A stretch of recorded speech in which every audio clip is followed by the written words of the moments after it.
Okay. So, ito lang ipaparealize nyo sa mga makakausap nyo. Napakaganda nito. Bakit? Ito yung tinatawag na power of 2.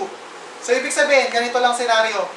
Meron kang, sabihin na natin na sa loob ng, sa buong buhay mo, meron lang 2 kaibigan ka at 2 lang din ang naniniwala sa'yo. So, kaya tinawag siya power of 2. So, ibig sabihin, ganito mangyayari sa first month, kailangan, pag-join mo, meron kang 2 kaibigan na mapa-join. Okay? Meron kang 2 kaibigan na mapa-join at sasabihin mo dun sa kaibigan mo, sa first month nyo, kailangan nyo rin makapagpa-join ng 2 lang. After nyo magawa yon, pwede na kayong tumigil.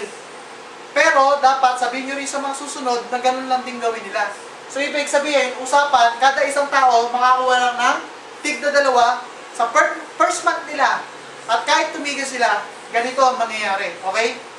Ikaw to. Sumali ka nung January. Nakuha mo si kaibigan A at si kaibigan B. Sumali sila. Meron kang 500, may 500 ka, may 1.5 ka. So, kikita ka ng 2.5 sa first month mo. So, sabi nga natin, 2 lang yung nagtiwala sa'yo, so tumigil ka na. Pero nung tumigil ka, sabi mo kay A, bago ka tumigil, sa first month mo, kailangan makakuha ka ng tig-2. B, kailangan makakuha rin ng tig-2. So, pag ginaya ka na niya, umuwaran din siya ng tig-2. 1, 2, 3, 4. Kikita ka sa February ng 3,000. Tuloy-tuloy lang, ganun lang din nangyari, pasa-pasa lang. Naging 4 dito, kikita ka ng 6,000 sa March. Nung April, kikita ka ng 12,000. May, kikita ka ng 24,000. June, kikita ka ng 48,000. July, kikita ka ng 96,000. August, kikita ka ng 192,000. September, kikita ka ng 384,000. October, kikita ka ng 768. Pinakasagad natin, 24,000 per day, no? So, sabihin na natin ganyan na lang. Kikita ka ng 768 na lang din. 768 na lang din.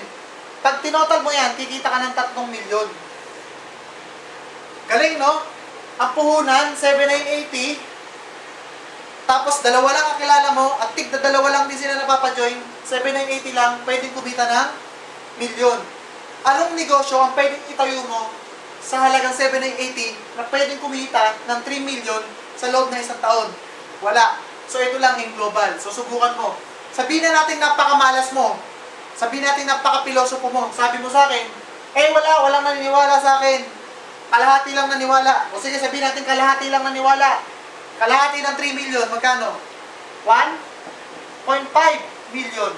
1.5 million sa loob ng isang taon. Pwede na? Kumita ka ng ganon? Pwede na. Okay? Kahit na sabihin natin napakamalas mo talaga, pinanganak ang malas na malas Kalahati lang ng 1.5. Sabihin natin 750,000. 750,000 sa loob ng isang taon. Puhunan mo 7,980. Pwede na? Pwede na. Kahit na sabihin natin napakamalas mo talaga Kahit 100,000 lang yan Bakit? Pwede na. Bakit ang puhunan mo 7,980 lang? So kahit 100,000 lang kinita mo sa isang taon, okay lang kasi 7,980 lang mga puhunan mo Ang malupit nito, yung 7,980 mo, ilagay mo sa bangko. After 1 year, pupusta ako sa'yo.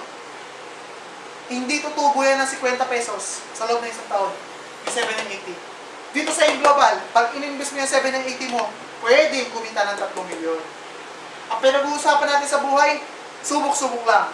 Ang buhay parang tumataya ka para sugal. Pag tumaya ka, pwede kang manalo, pwede kang matalo. Pero pag hindi ka sumubok, kahit kailan, hindi ka pwedeng manalo. So once again, kung sila natin.